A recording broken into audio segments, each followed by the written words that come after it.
ألا تطغوا في الميزان وأقيموا الوزن بالقسط ولا تخسروا الميزان۔ آج کے اس پروگرام کے لیے شیخ کا موضوع ہے ہماری اولاد اور ان کا مستقبل۔ اس تعلق سے شیخ وضاحت فرمائیں گے۔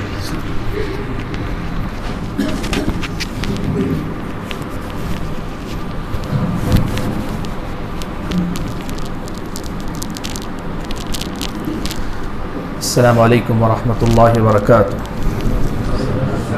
الحمد للہ رب العالمین والصلاة والسلام على اشرف الانبیاء والمرسلین وعلى آلہ واصحابہ اجمعین ومن تبعهم بإحسان الى یوم الدین۔ یا ایہا الذین آمنوا اتقوا اللہ حق تقاتہ ولا تموتن الا وانتم مسلمون۔ یا ایھا الناس اتقوا ربکم الذی خلقکم من نفس واحدہ وخلق منها زوجها وبث منهما رجالا كثيرا ونساء واتقوا الله الذي تساءلون به والارحام ان الله كان عليكم رقيبا۔ یا ایھا الذین آمنوا اتقوا اللہ وقولوا قولا سدیدا یصلح لکم اعمالکم ویغفر لکم ذنوبکم ومن یطع اللہ ورسولہ فقد فاز فوزا عظیما۔ اما بعد فاعوذ باللہ من الشیطان الرجیم۔ بسم اللہ الرحمن الرحیم۔ وَاعْلَمُوا أَنَّمَا أَمْوَالُكُمْ وَأَوْلَادُكُمْ فِتْنَةٌ وَأَنَّ اللَّهَ عِنْدَهُ أَجْرٌ عَظِيمٌ۔ محترم علماء کرام، بزرگوں، نوجوان بھائیوں اور پردہ نشین خواتین اسلام، اللہ تبارک و تعالیٰ کا مجھ اور آپ پر بے انتہا فضل و کرم ہے کہ اس دنیا میں اللہ تعالیٰ نے نعمتوں سے مالا مال زندگی ہم اور آپ کو عطا فرمائی ہے۔ ایسی نعمتیں جن نعمتوں کا احساس ہم اور آپ کو اللہ تعالیٰ کے شکر کی طرف لے جائے، ہم اور آپ کو خود اپنی اہمیت کو سمجھنے پر ابھارے اور ہم اور آپ کو اللہ تبارک و تعالیٰ کا بندہ بننے کی راہ میں اور محنت کرنے اور کوشش کرنے پر آمادہ کرے۔ اس دنیا میں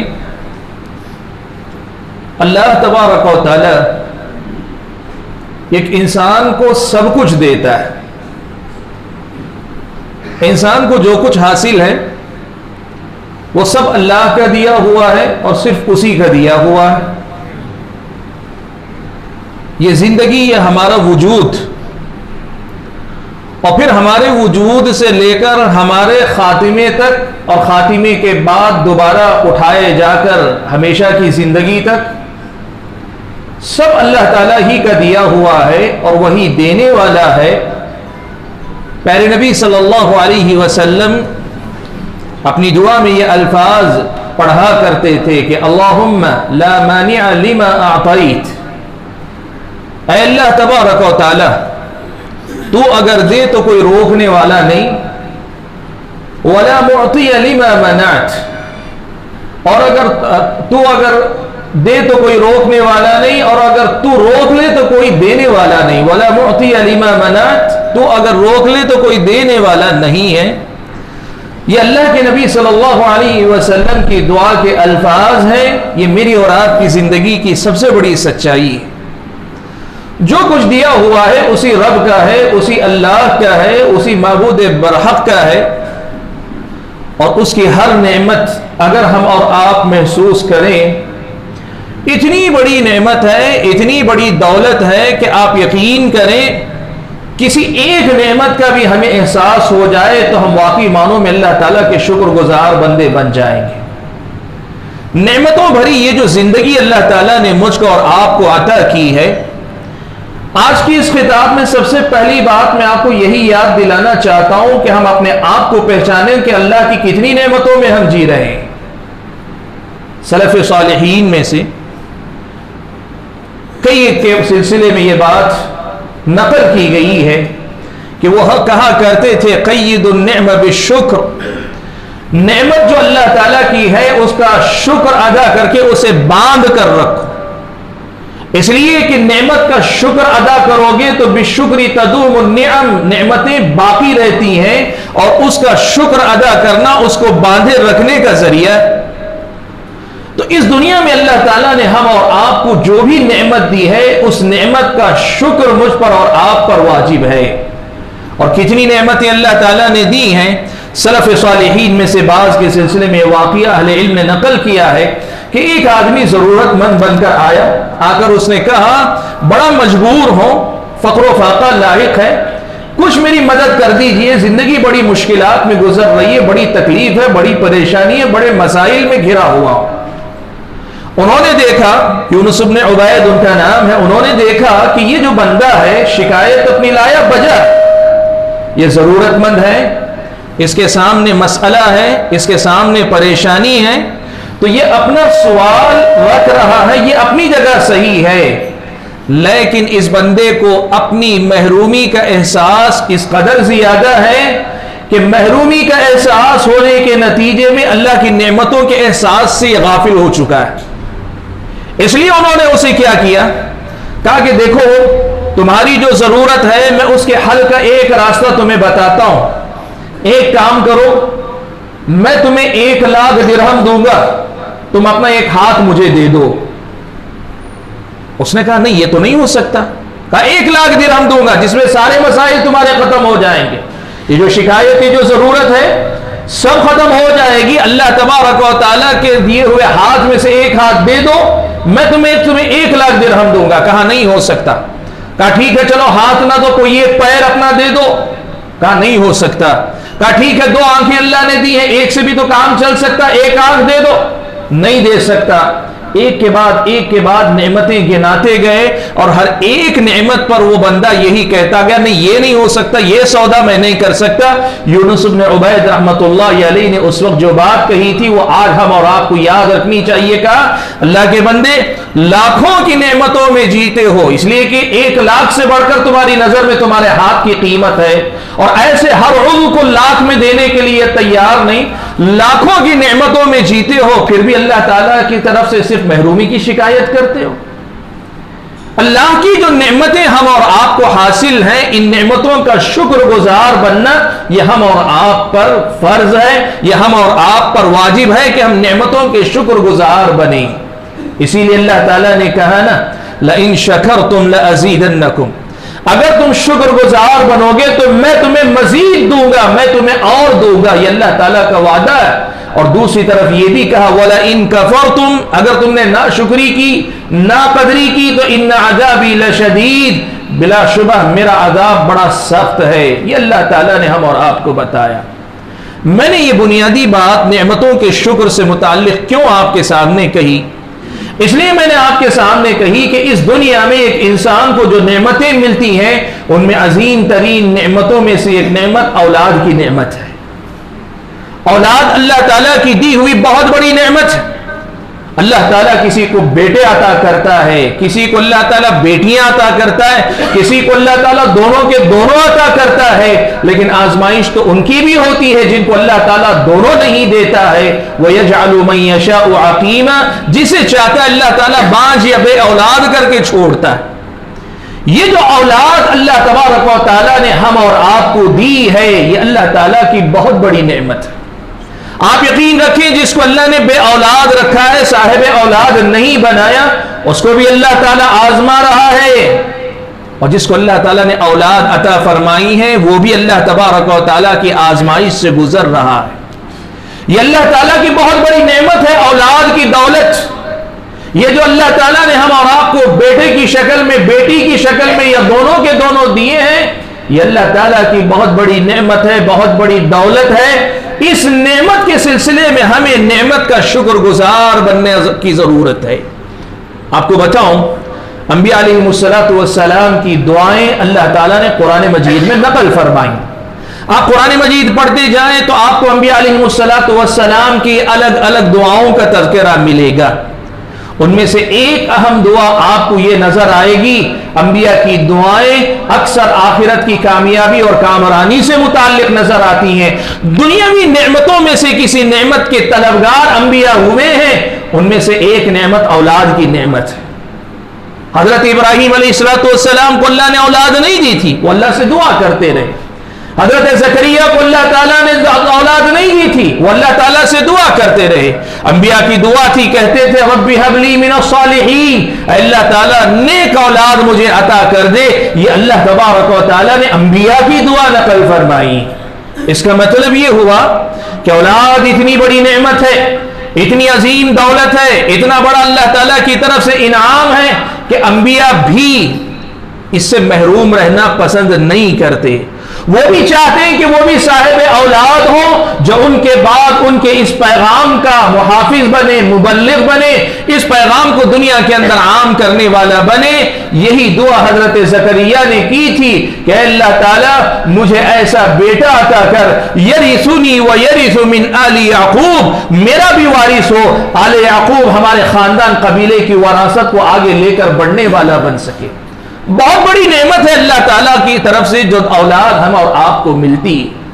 لیکن بھائیوں یاد رکھنا، شریعت اسلامیہ کا ایک ضابطہ ہے اور دنیا کا بھی یہ دستور ہے، یہ طریقہ ہے کہ جس قدر زیادہ مقام اونچا ملتا ہے، فضیلت جس قدر زیادہ ملتی ہے، اکثر ذمہ داری بھی اتنی ہی زیادہ عظیم ہوا کرتی ہے.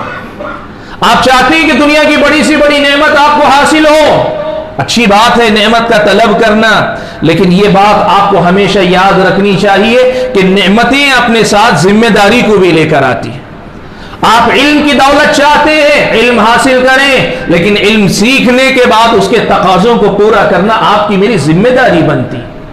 آپ اور میں کسی بھی مقام پہ عہدہ اور منصب چاہتے ہیں، عہدہ اور منصب طلب کرنا اچھی بات نہیں، لیکن خدمت کے جذبے سے بھی اگر آپ بڑھ رہے ہیں تب بھی آپ یاد رکھیں منصب آئے گا، ذمہ داری اسی قدر زیادہ بڑی آئے گی.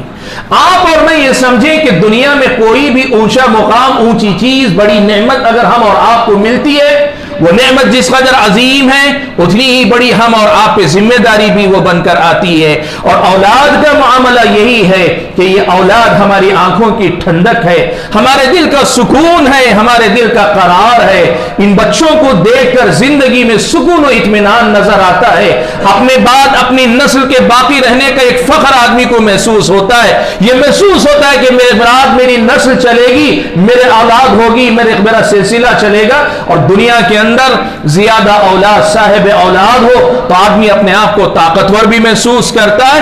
مادی فوائد کے اعتبار سے بہت سارے فائدے ہیں اولاد کے، لیکن یاد رکھنا اسی قدر زیادہ یہ اولاد میری اور آپ کی بہت بڑی ذمہ داری.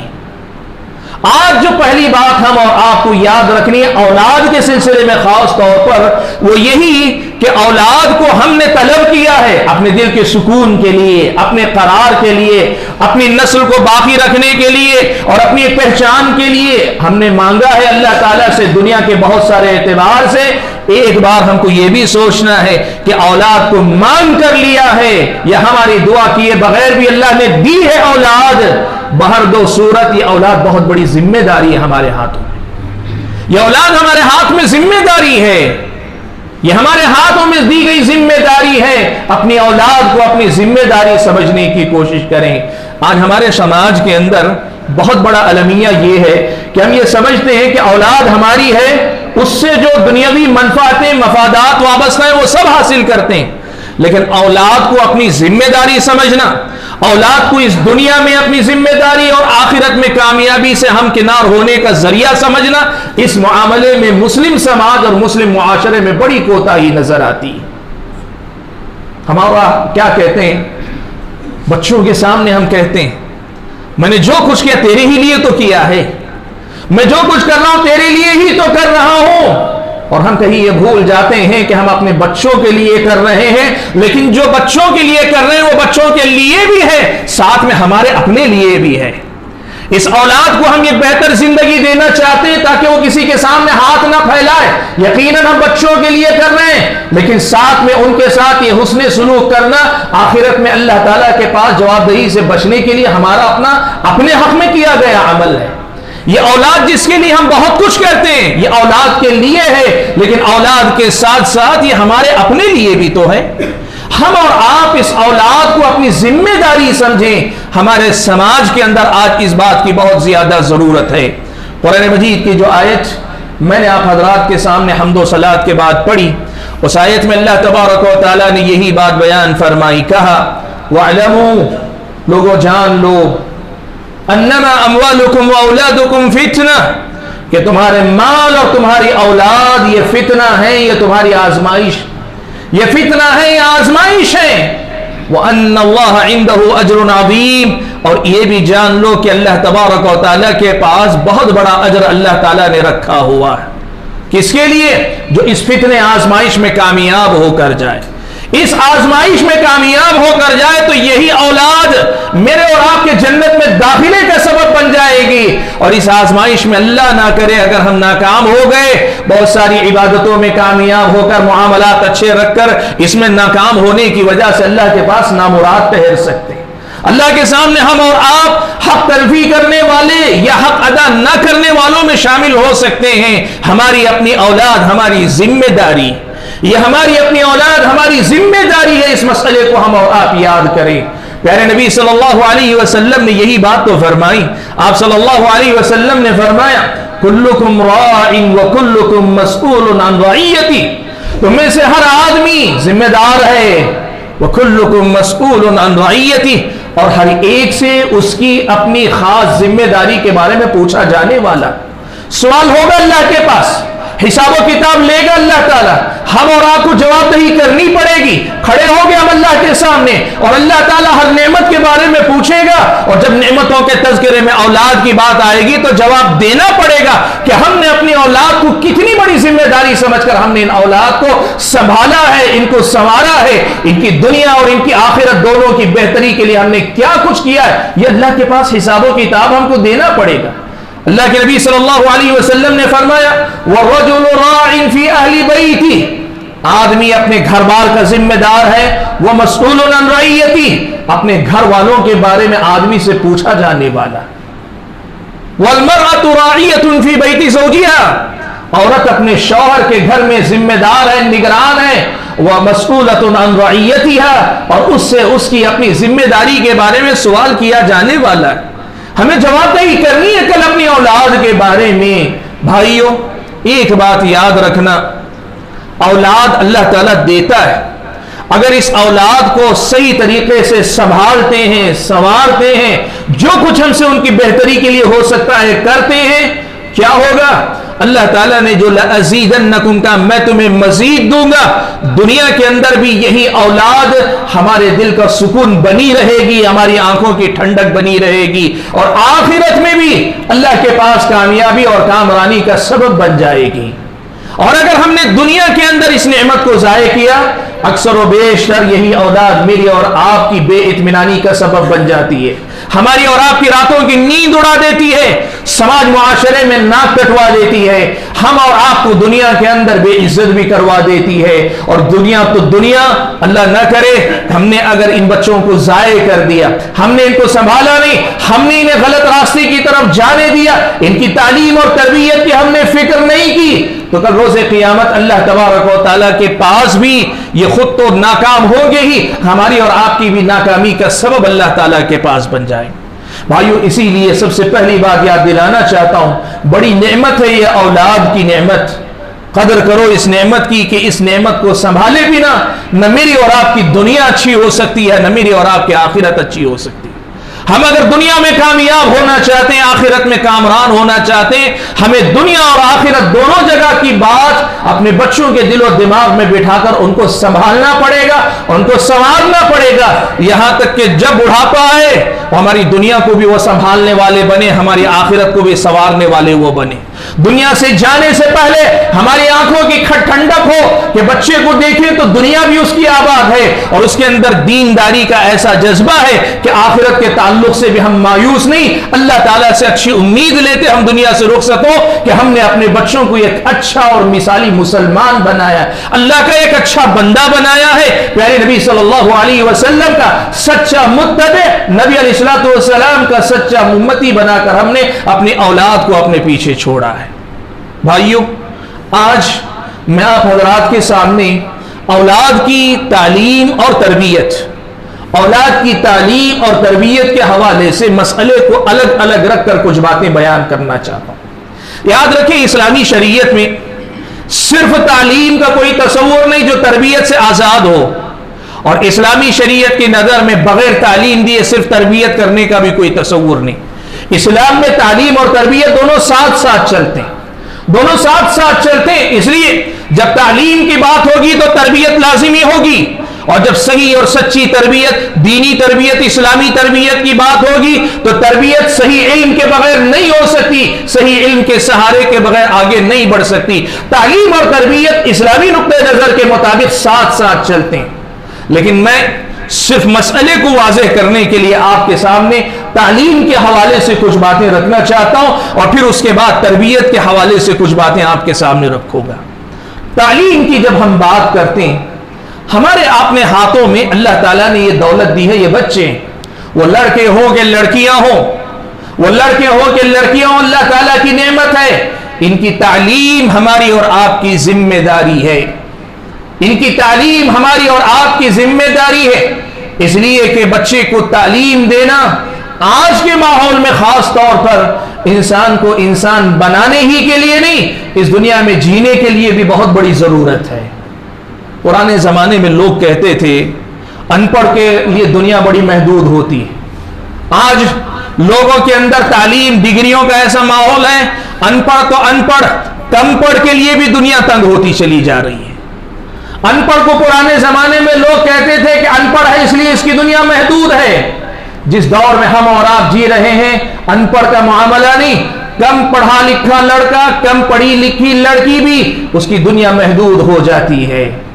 اس لیے میں آج آپ کے سامنے سب سے پہلے تعلیم کے حوالے سے کچھ گزارشات رکھنا چاہتا ہوں۔ دیکھیں، جب تعلیم کی ہم بات کرتے ہیں، ہمارے سماج اور معاشرے میں تعلیم کے نام پہ دو رخ بنے ہوئے ہیں، وہ کتنے صحیح ہے غلط ہے میں اس پہ بات نہیں کر رہا ہوں، دو رخ بنے ہوئے ہیں۔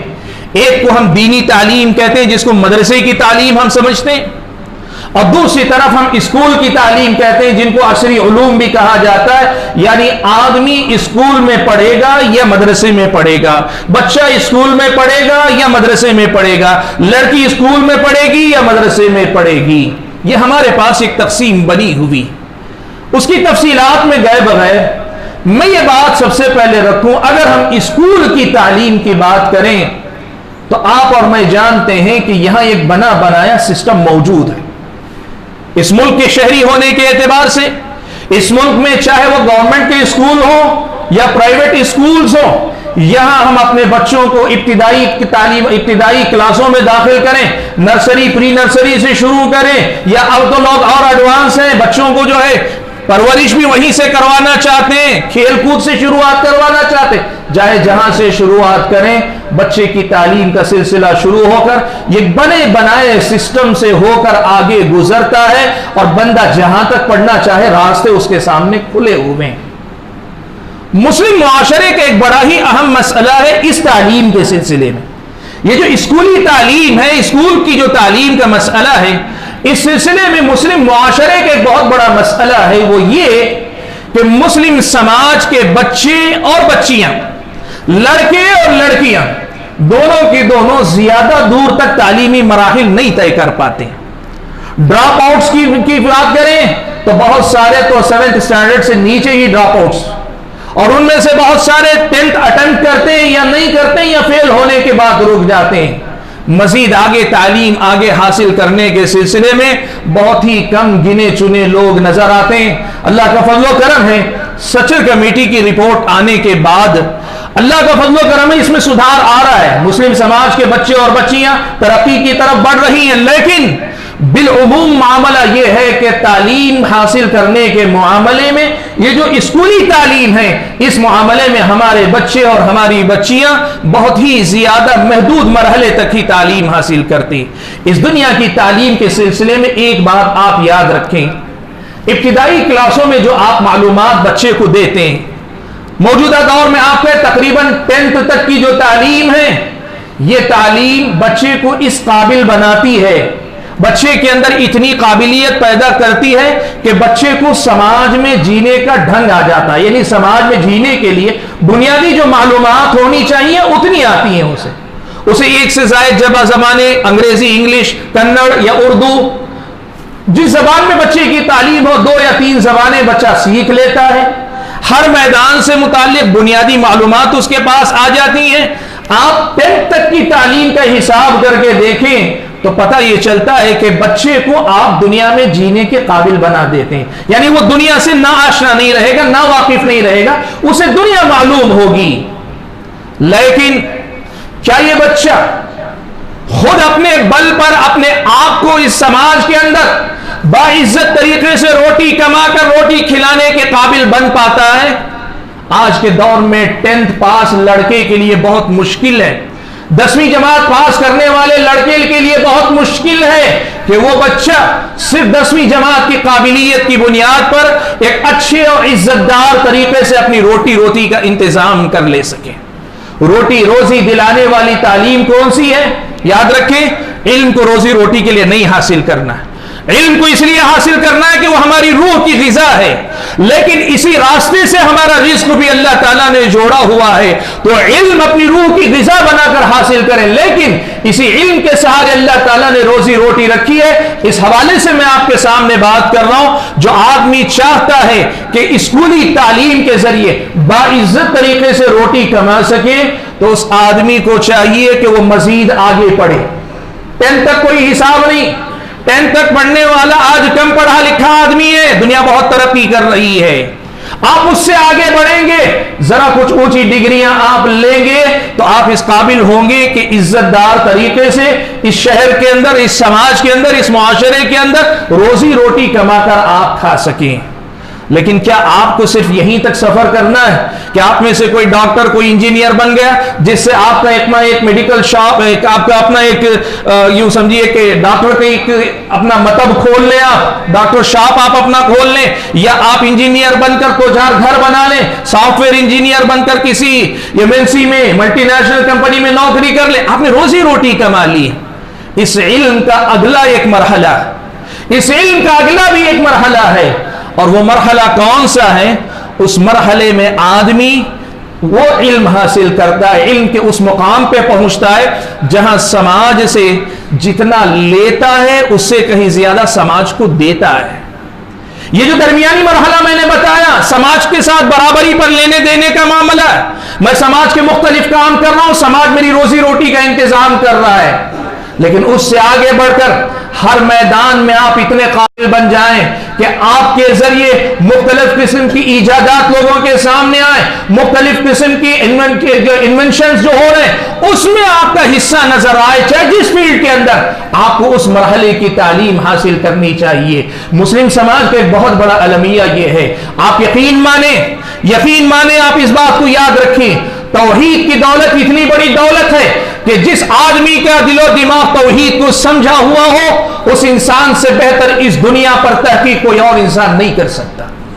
اس لیے کہ جو آدمی شرک پرستی کا مزاج رکھتا ہے ہر بڑی چیز کو عقیدت سے تو دیکھ سکتا ہے لیکن اس پر تحقیق کرنے کا مزاج اکثر کھو بیٹھتا ہے. جس بندے کے دل میں توحید ہوتی ہے اسے پتا ہے کہ یہ پوری کائنات اللہ تعالیٰ کی بنائی ہوئی ہے, اس کائنات پہ ریسرچ کرنا, تحقیق کرنا اور اس سے ایسی چیزیں انوینٹ کر کے لانا, ایجاد کر کے لانا جس سے پورے سماج کے لوگوں کو فائدہ پہنچا سکے, یہ ایک موحد بندے کے اندر اللہ تعالیٰ نے وہ قابلیت رکھی. اسی لیے آپ دیکھیں مسلم تاریخ کے اندر مسلم سائنسدانوں نے جو ایجادات کی, آج کی میڈیکل دنیا ان کی اسی کے سہارے ٹکی ہوئی ہے. الجبرا کی اگر آپ بات کریں, حساب و کتاب کی بات کریں, مسلمانوں کی طرف سے ایجاد کیا گیا ہے. آپ اگر بات کرنا چاہیں میڈیکل کے مختلف جو ایکوپمنٹس جو بنے ہوئے, سرجری کے آلات وغیرہ, آپ اس کی ہسٹری جا کر دیکھیں، ان میں کے بہت سارے مسلم دور کے سائنٹسٹ کی ایجاد ہیں۔ بھائیوں، میں جو بات آپ کو بتانا چاہتا ہوں وہ یہ کہ آج مسلم قوم کی یہ حالت ہے کہ ہمارے بچے 10th یا 10th سے نیچے ہی ڈراپ آؤٹ ہو رہے ہیں۔ اس کا نتیجہ کیا ہے؟ اپنے بل پر خود کے لیے عزت دار طریقے سے روزی روٹی کمانے والے بھی ہمارے سماج میں کم بچے نظر آتے ہیں۔ ہم کو تو چاہیے کہ ہمارے بچے اس مقام پہ پہنچیں جہاں پہنچنے کے بعد اس پوری انسانیت پہ ہمارے بچے احسان کرنے والے، اس پوری انسانیت کو دینے والے ہمارے بچے بنے۔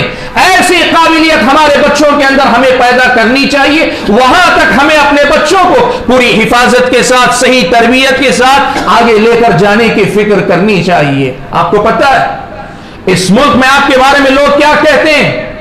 آپ کو پتا ہے اس ملک میں آپ کا جو برا چاہنے والے لوگ ہیں، ان میں سے بہت سارے لوگ یہ مانتے ہیں جتنے سلمز ہوتے ہیں اس میں مسلمان ہوتے ہیں یا دلت لوگ ہوتے ہیں، بیکورڈ جتنے بھی محلے ہوتے ہیں، سلم ایریا جہاں ہوتا ہے مسلمانوں کا ایریا ہوتا ہے۔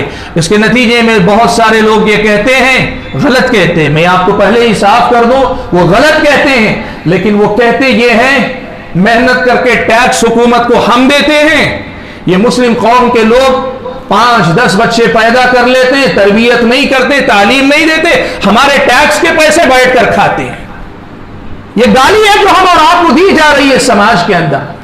آپ نے نہیں سنی ہو تو نہیں سنی، آج میں آپ کو پہنچا رہا ہوں، یہ آپ کے بارے میں کہا جا رہا ہے۔ وہ غلط کہتے ہیں، اس لیے کہ ٹیکس صرف انکم ٹیکس نہیں ہوتا، معمولی سی ایک چیز خرید رہے ہیں اس پر بھی ہم ٹیکس پے کر رہے ہیں۔ اس ملک کا ہر باشندہ ٹیکس پیئر ہے حقیقت کے اندر۔ ہاں، انکم ٹیکس کے اندر ہو سکتا ہے کہ مسلم قوم کے یہ جو افراد ہیں ان کا انکم ٹیکس نہ جاتا ہو اس انداز میں، ورنہ ٹیکس تو ہر بندہ دے رہا ہے۔ میں جو بات کہنا چاہ رہا ہوں کہ بات پوری طرح ان کی صحیح نہیں ہے، لیکن پوری طرح غلط بھی تو نہیں ہے۔ اگر ہمارے قوم کے اکثر بچے 10th سے نیچے ہی رک جائیں گے تو پھر بات یہی وہ لوگ کہیں گے کہ ہمارے بچے پڑھ کر محنت کرتے ہیں، وہ ٹیکس بھرتے، حکومت اپنا ہمارے ٹیکس کا پیسہ لے جا کر ان پہ خرچ کر رہی ہے۔ میرے بھائیوں، ہم اتنے قابل بنے کہ منزل کی جستجو میں کیوں پھر رہا ہے راہی، منزل کی جستجو میں کیوں پھر رہا ہے راہی، اتنا عظیم بن جا کہ منزل تجھے پکارے۔ آپ اپنے بچوں کو اس قابل بنائیے۔ میں نے کہا آپ کے سامنے، آپ سمجھ لیجئے 10th تک پڑھنے والا بچہ اس دنیا میں باعزت زندگی جینے کے قابل نہیں بن پاتا آج کے ماحول میں۔ آپ اپنے بچے کو 1-2 ڈگری تک پڑھاتے ہیں، وہ دنیا سے لیتا بھی ہے، دنیا کو دیتا بھی ہے، وہ کماتا ہے، خود کھاتا ہے، لیکن اپنی مہارت سے کمپنی میں کام کر کے کچھ نہ کچھ کرتا ہے۔ لیکن ہمارے بچے اس مرحلے کے لیے بھی نہیں ہے، ہمارے بچوں کو اس سے بھی اوپر جانا ہے۔ میں کسی ذات پات کے معاملے پہ بات نہیں کرنا چاہتا، لیکن میں آپ کو بتانا چاہتا ہوں برہمن آج بھی اس ملک کے اندر 2% سے 3% کے اندر، لیکن آج بھی ان کے بچے نہ ڈراپ آؤٹس میں ہوتے نہ کچھ۔ IAS IPS تک پہنچنے والوں کی اکثریت ان کی ہے، بیوروکریسی کے اندر سارے وہی، کس بنیاد پر؟ اسی تعلیم کے سہارے تو جاتے ہیں۔ اور آپ یقین رکھو تعلیم کے اندر اللہ تعالیٰ نے وہ طاقت رکھی ہے، وقت کا کتنا ہی ظالم کیوں نہ ہو، علم کی طاقت کے سامنے اسے جھکنا پڑے گا۔ وقت کا کتنا ہی بڑا طاقتور بادشاہ کیوں نہ ہو، تعلیمی قوت کے ساتھ اگر قوم کے بچے آگے بڑھیں گے ان کو جگہ دینی پڑے گی۔ صلاحیت اپنا لوہا منواتی ہے، اپنے لیے جگہ خالی کرواتی ہے۔ آپ اس بات کا یقین رکھیں، بچے قابل ہوں گے، 10 کے ساتھ تعصب برتیں گے، 10 کو کم از کم جگہ دینی پڑے گی۔ آپ اتنے قابل لڑکے کھڑا کر دو کہ آپ کے 100 بچوں میں سے 90 ہٹا دیے جائیں، 10 بچوں کو جگہ دینے پہ مجبور ہوں۔ آپ اس ذہن کے ساتھ کام کریں۔ بھائیوں، آج ہمارے اور آپ کے سماج کے اندر ہم سماجی سطح پر سوچنے سے محروم ہیں۔ ہماری قوم کے بارے میں ہم پوری قوم کی حیثیت سے سوچنے کے سلسلے میں بہت حد تک معذور نظر آتے ہیں۔ آپ یہ دیکھ لیں، یہ جو تعلیم ہمارے اور آپ کے سماج میں ہے، اس تعلیم کا سب سے اونچا جو درجہ ہوگا، آپ میڈیکل میں پڑھنا چاہتے ہیں، میڈیکل کی فیلڈ میں جو سب سے اونچا درجہ وہاں تک پڑھیں گے آپ پڑھیں گے، اور اس کے لیے ضروری نہیں کہ بہت بڑے اونچے رینک ہولڈر ہوں، آپ ضروری نہیں۔ آپ کو پتا ہے خرگوش اور کچھوے کی چال کی مثال آپ سنتے ہیں، آپ کچھوے کی رفتار سے بھی چلیں گے لیکن طے کر لیں گے منزل پہ پہنچوں گا، آپ پہنچیں گے ضرور۔ اس لیے بھائیوں، یہ جو اسکولی تعلیم ہے، اسکولی تعلیم کے سلسلے میں یہ بات آپ کے سامنے رکھنا چاہتا ہوں کہ ہم اور آپ اس مسئلے کو یاد رکھیں کہ آج ہمیں اپنی قوم کے بچوں کو پہلے سے یہ ذہن دینا ہے تمہیں 10 تک نہیں پڑھنا ہے، تمہیں 12 تک نہیں پڑھنا ہے، تمہیں ڈگری تک نہیں پڑھنا ہے، تمہیں پڑھتے رہنا چاہیے۔ آپ وقت آتا ہے بچے کو جاب پہ کرنے دیں، اگر گھر میں مجبوری ہے، ضرورت ہے، وہ جاب کرے گا لیکن پھر بھی پڑھے گا۔ کیوں اس دنیا کے اندر ایسی مثالیں نہیں؟ لوگ نوکری بھی کرتے ہیں، ساتھ میں پڑھتے بھی ہیں، مثالیں ہیں دنیا کے سامنے۔ آپ کے بچے آپ کے گھر بار کے حساب سے شادی بیاہ کروانا ہے، کروا دیں، لیکن وہ بچہ پڑھے گا پھر بھی، کیوں نہیں پڑھ سکتا؟ آپ کے اپنی زندگی کا آپ اپنا ہدف بنا لیں، میں جس فیلڈ میں جاؤں گا، جس رخ پہ جاؤں گا، آپ میڈیکل کی دنیا میں جا رہے ہیں، آپ انجینئرنگ کی دنیا میں جا رہے ہیں، آپ کسی بھی فیلڈ میں، میں اس مقام تک پہنچوں گا جس مقام کے آخر تک منزل میری ختم ہو جائے، یعنی سفر، مجھے راستہ ختم ہو جائے لیکن میرا سفر کا حوصلہ ختم نہیں ہوگا۔ اس جذبے کے ساتھ ہمارے بچوں کو پڑھنا پڑھانا چاہیے۔ اور آپ یقین رکھو، اللہ نہ کرے برا چاہنے والے آپ کو اور ہمارا بہت برا چاہ رہے ہیں، بہت کچھ وہ لوگ سوچ رہے ہیں، اللہ جانے اللہ تعالیٰ نے ہماری قسمت میں کیا رکھا ہے۔ ہم تو خیر کی دعا کرتے ہیں، ہر قسم کے شر سے اللہ تعالیٰ سے کی پناہ چاہتے ہیں، لیکن اگر اس شر سے بچنے کے لیے اللہ تعالیٰ کی طرف سے تقدیر پہ بھروسے کے ساتھ ساتھ تدبیر کے نام پہ اگر ہمیں کچھ کرنا ہے، اس تعلیم کے مسئلے کو ہمیں سمجھنا ہوگا کہ ہمارے بچوں کو کہاں تک پڑھنا ہے۔ اور جس دن ہمارے بچے قابل ہو جائیں گے، آپ یقین رکھو علم کی طاقت کے سامنے سب جھکتے ہیں، سب جھکتے ہیں۔ اور جیسے میں نے کہا، ہمارے بچوں کو اللہ تعالیٰ نے توحید کی دولت کی وجہ سے جتنا کھلا ذہن دیا ہے، اس کے چلتے ہمارے بچوں کے اندر وہ ایجاد اور اختراع کرنے کی جو صلاحیتیں اللہ نے فطری طور پہ رکھی ہیں، وہ خود اپنا لوہا منوائیں گی اور وہ بڑے طاقتور بن کر دنیا کے سامنے سینہ سپر ہو کر کھڑے ہوں گے۔ حاضرین گرامی، یہ بات ہے اسکولی تعلیم سے متعلق۔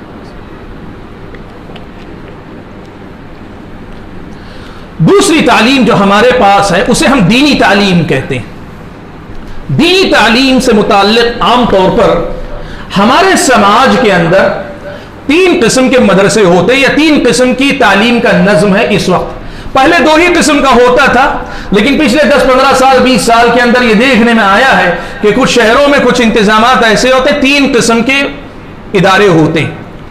سب سے پہلے تو مدرسے ہوتے ہیں جہاں طلبہ حافظ قرآن ہوتے ہیں، عالم فاضل ہوتے ہیں، اور اللہ نے موقع دیا تو اور آگے کے مراحل اعلیٰ سے اعلیٰ دینی تعلیم حاصل کرتے جاتے ہیں، اس میدان میں بھی ایم اے کرتے ہیں، پی ایچ ڈی کرتے ہیں، اس کے بعد کے مراحل کو پار کرتے ہیں۔ دینی تعلیم مدرسے، جس میں عالم بنایا جاتا ہے، جس میں حافظ بنایا جاتا ہے، جس میں فاضل بنایا جاتا ہے، ایک آدمی کو دین کا ماہر، دین کا عالم بنایا جاتا ہے۔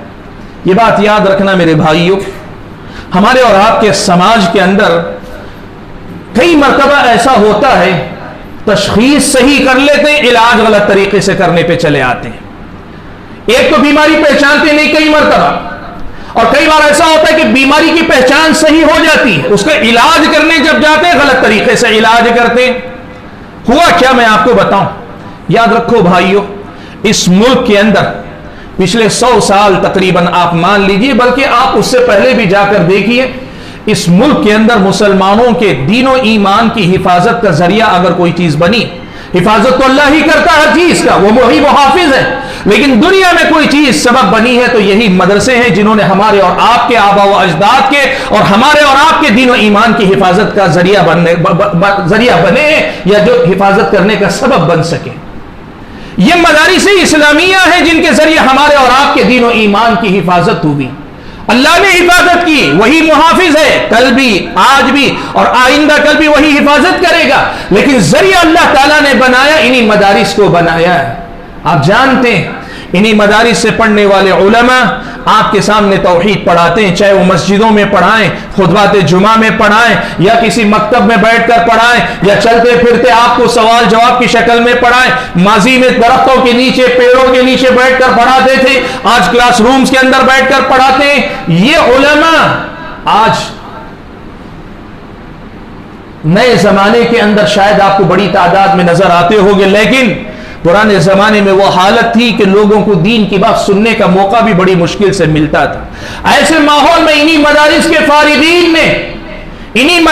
فارغین نے آگے بڑھ کر ہم اور آپ کو سنبھالا، ہمارے اور آپ کے دین و ایمان کی حفاظت کا فریضہ انجام دیا ہے۔ اس لیے بھائیو یہ بات یاد رکھنا، آپ سے سے زیادہ آپ کے دشمن کو اندازہ ہے کہ اس نسل کو بے دین کرنے کے لیے ان مدرسوں کا خاتمہ ضروری ہے. آپ سے زیادہ آپ کے دشمن کو پتا ہے کہ اس قوم کو بے دین کرنا ہے تو مدرسے ختم کرو, علماء سے اس قوم کا رشتہ کاٹ دو. مدرسے ختم کرو, علماء سے ان کا رشتہ کاٹ دو. نتیجہ کیا ہوگا؟ خود بخود یہ لوگ دین سے دور ہوتے چلے جائیں گے. اسی لیے وہ مدرسوں کے بارے میں یہ کہتے نظر آتے ہیں کہ یہاں ٹیررسٹ, آج تک یہ پروف نہیں ہو سکا ہے کہ اس ملک کے اندر باقاعدہ تعلیم حاصل کرنے والے طلبہ میں سے کوئی جا کر ایسی کسی غلط کارروائی میں ملوث رہا ہو. ہاں, ایسے واقعات ہو سکتے ہیں, اکا دکا کسی نوجوان کو کسی نے بہکا دیا ہو, لیکن مدرسے کی اندر کی تعلیم کی وجہ سے کوئی دنیا کو بلا وجہ ستانے والا بن کر نکلا ہو, ایسی مثالیں آپ نہیں پیش کر سکتے. لیکن اس کے باوجود بھی ان مدرسوں کو لوگوں نے نشانے پہ رکھا ہوا ہے. آپ سے زیادہ آپ کا جو برا چاہنے والے ان کو ان مدارس کی اہمیت کا پتہ ہے, اسی لیے وہ اس کو غیر معمولی اہمیت دیتے ہیں. میرے بھائیو, ہم اللہ تعالیٰ پر ایمان اور توکل کے ساتھ ساتھ اسباب کی دنیا میں ان مدارس کا تحفظ کریں تاکہ یہ مدارس ہمارے اور آپ کے دین و ایمان کی حفاظت کا سبب بنتے رہیں. میں نے کہا آپ کے سامنے کہ ہم علاج کرنے کے معاملے میں کبھی تشخیص صحیح نہیں کر پاتے, پکڑ نہیں پاتے مرض کو, کبھی مرض کو پکڑ لیتے ہیں, علاج غلط طریقے سے کرنے پہ اتر آتے ہیں. ہوا کیا؟ سچر کمیٹی کی رپورٹ آئی, justice Rajinder Sachar Supreme Court کے سابق جج کی نگرانی میں مسلمانوں کی تعلیمی معاشی حالت وغیرہ کا جائزہ لیا گیا. تعلیمی معاملات میں رپورٹ پیش کی گئی. یہ الگ مسئلہ ہے کہ وہ معتبر ہے کہ نہیں ہے, اس پر بھی کافی ڈیبیٹ, لیکن یہ بات سامنے آئی کہ اس ملک کے اندر آدی باسی قوم جو ہیں ان سے زیادہ بیکورڈ مسلم کمیونٹی ہے تعلیم کے اعتبار سے, ایجوکیشن کی فیلڈ میں. یہ سچر کمیٹی کی رپورٹ کی ایک خلاصہ تھا. اب قوم کے لوگوں کو فکر ہوئی کہ قوم اتنی پچھڑ نہیں سکتی, اتنے پیچھے نہیں جا سکتی, مسلم قوم کو آگے آنا چاہیے. تو کیا کیا؟ آپ کو پتا ہے کیا کیا؟ کہا مدرسوں میں بچوں کو باقاعدہ میتھس پڑھانا چاہیے, سائنس پڑھانا چاہیے, میڈیکل پڑھانا چاہیے, فلاں پڑھانا چاہیے. آپ کو پتا ہے قوم کے بچوں میں سے 95% بچے اسی اسکولی نظام میں آگے بڑھتے ہیں, 5% سے کم بچے مدرسوں کے اندر آتے ہیں. مدرسوں کا کام ڈاکٹر دینا نہیں ہے, مدرسوں کا کام انجینئر دینا نہیں ہے, مدرسوں کا کام آپ کے لیے بہت اچھے آرکیٹیکٹ دینا نہیں ہے. ان کا یہ کام نہیں, اس کے لیے نہیں بنے ہیں مدرسے. مدرسوں کا کام ہے آپ کو مستند علماء دیں, آپ کے گھر کے اندر, آپ کے خاندان کے اندر, مسجدوں سے پہلے آپ کے گھروں کے اندر کوئی دین کو صحیح ڈھنگ سے سمجھنے والا فرد رہے. مدرسوں کا کام یہ ہے. اور یہی مدرسوں سے نکلنے والے آپ کے مسجد و محراب کو سنبھالتے ہیں, آپ کے دین کی تبلیغ اور نشر و اشاعت کا فریضہ نبھاتے ہیں, اور آپ کے جو شرعی فرائض ہیں, نکاح ہے, طلاق ہے, خلا ہے, یا آپ کے درمیان میراث تقسیم, وراثت تقسیم کرنے کے معاملات ہیں, یا آپ کے انتقال پر تجہیز و تکفین کے معاملات, آپ کے دین کی جو ضروریات ہیں ان کو حل کرنے والے مدرسوں میں پڑھتے ہیں. اگر ڈاکٹر نہیں بن پا رہے ہیں, انجینئر نہیں بن پا رہے ہیں, مدرسے والوں سے حساب کیوں لیا جائے؟ حساب ان 95% بچے جہاں پڑھ رہے ہیں, جن اسکولوں میں جا رہے ہیں, وہاں سے نہ پوچھا جانا چاہیے. یہ مسئلہ ہوا سچر کمیٹی کی رپورٹ کے بعد. پتہ نہیں کیسے لوگوں نے مان لیا مدرسوں کے اندر باقاعدہ ایسے پڑھانا چاہیے کہ ہمارا بچہ عالم بھی بنے, ڈاکٹر بھی بنے. اب بتائیے کبھی اسکول میں ایسا ہوتا ہے کہ ہمارا بچہ ڈاکٹر بھی بنے, انجینئر بھی بنے, ہمارا بچہ جو ہے لیکچرر بھی بنے اور سائنٹسٹ بھی بنے؟ الگ الگ آپ جانتے ہیں میدان بٹ جاتے ہیں تو پھر میدان ہی میں کر پاتے. آپ یہ بات سوچ کر دیکھیں کہ مدارس اسلامیہ سے ہمیں کیا چاہیے اور ان مدارس کی حیثیت ہمارے سماج میں کیا ہے. اس مسئلے کو سمجھ کر سنبھالنے کی کوشش کریں. میں زیادہ وقت لینا نہیں چاہتا اس موضوع پر, لیکن یہ بتانا چاہتا ہوں کہ ان مدارس اسلامیہ کا مقصد کیا ہے. اس مقصد کو ذہن میں رکھ کر ان مدارس میں ان بچوں کو بھیجیے جن بچوں کو آپ روشنی کا وہ مینار بنانا چاہتے ہیں, جو آخرت کے معاملات میں آپ کی رہنمائی کر سکیں. ایسے بچوں کو آپ اپنے مدارس کے اندر پڑھائیے. یہ ہوئے ایک قسم کی تعلیم کا نظم, دینی تعلیم میں ایک قسم کا نظم. اور دوسرا نظم جو پہلے بھی تھا اب بھی ہے, وہ ہے مکتب کی تعلیم. مکتب کی تعلیم, یہ جو مکتب کی تعلیم ہے, میں یہ بات آپ کو بتانا چاہتا ہوں کہ بظاہر یہ کہا جاتا ہے یہ دینی تعلیم ہے, یہ عصری تعلیم ہے, لیکن یہ جو مکتب کی تعلیم ہے اس کا دینی تعلیم سے نہیں, اس کا مسلمان بچے اور بچی کی تعلیم سے گہرا رشتہ ہے۔ آپ یہ بات یاد رکھیں، آپ اپنے بچے کو جو بنانا چاہے بنائیں، اسلام میں کوئی حرام نہیں ہے کہ ڈاکٹر بنائیں، انجینئر بنائیں، فلاں، جو آپ کو جائز علوم ہے اس دنیا کے اندر، دنیا کو نفع پہنچانے والا جو بھی علم ہوگا، اسلامی شریعت اس کو حلال قرار دیتی ہے واقعی معنوں میں، جس سے انسانیت کا بھلا ہو سکتا ہے۔ آج بھی اگر کوئی نیا علم آتا ہے، ابھر کر نکل کر آتا ہے، اسلامی شریعت کی نظر میں وہ علم سیکھنا سکھانا جائز ہوگا اگر وہ انسانیت کے لیے مفید ہو، فائدہ مند ہو۔ آپ اپنے بچوں کو سب پڑھائیے، لیکن اسلام آپ کو یہ کہتا ہے کہ آپ جو بھی پڑھاتے ہیں سب سے پہلے اللہ کا نام پڑھائیے اپنے بچے کو۔ پیارے نبی صلی اللہ علیہ وسلم کا تعارف کروائیے اپنے بچے کے سامنے۔ آپ اپنے بچے کو بتائیے کہ وہ جس دین سے نسبت رکھتا ہے وہ دین دین اسلام ہے، اور مسلمان ہونے کا مطلب کیا ہوتا ہے آپ اپنے بچوں کو پڑھائیے۔ میں آپ کو بتاؤں، ذاتی تجربات اس معاملات میں بڑے تلخ ہیں، اور آپ بھی اگر دیکھیں گے تو شاید آپ کو بھی احساس ہوگا۔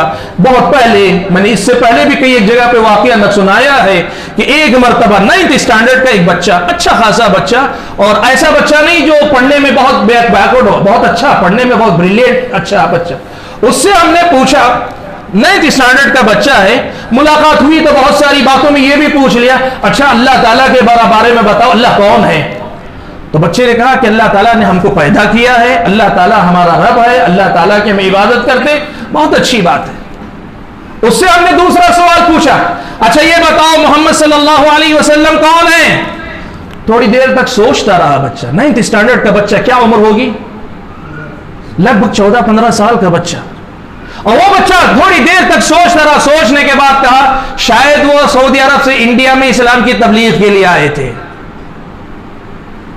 یہ ہماری اسکول میں پڑھنے والے بعض بچوں کی صورتحال ہے۔ آپ کو یقین نہیں ہوتا، جو بچے آج یہاں مسجدوں میں نہیں آتے ہیں، ویسے بچے جو صرف اسکولوں میں پڑھ رہے ہیں، آپ مسلم قوم کے بچوں کو جا کر پوچھیں، اگر اس سے ملتے جلتے جواب نہ ملے، ضروری نہیں کہ یہی ملے، تھوڑا آگے پیچھے آپ کو اگر الگ الگ جواب نہ ملے تو آپ جو کہیں اس کو مان لیا جائے۔ ہم اپنے بچوں کو نہیں سمجھا پا رہے کہ وہ بچے کیا ہیں۔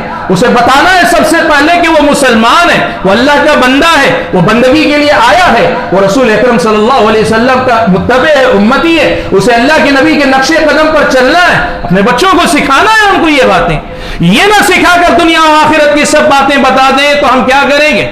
قرآن مجید میں اللہ تعالیٰ نے کافروں کے بارے میں ایک بات کہی، کہا وَلَكِنَّ أَكْثَرَ النَّاسِ لَا يَعْلَمُونَ، کہا لوگوں کی اکثریت جاہل ہے، لا علم ہے۔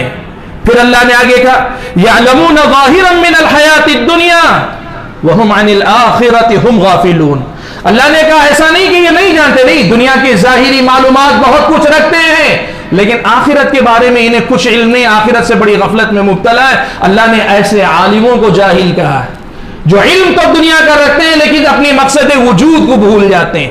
بھائیوں، میں جو بات آپ سے کہنا چاہتا ہوں، میں نے جیسے کہ آپ نے دیکھا، میں نے کہا ہمارے بچوں کو ہر وہ مفید علم پڑھائیے جس سے وہ دنیا کے حق میں مفید بن کر نکلے، لیکن سب سے پہلے اسے اپنا بنائیے، اسے اپنے حق میں مفید بنائیے۔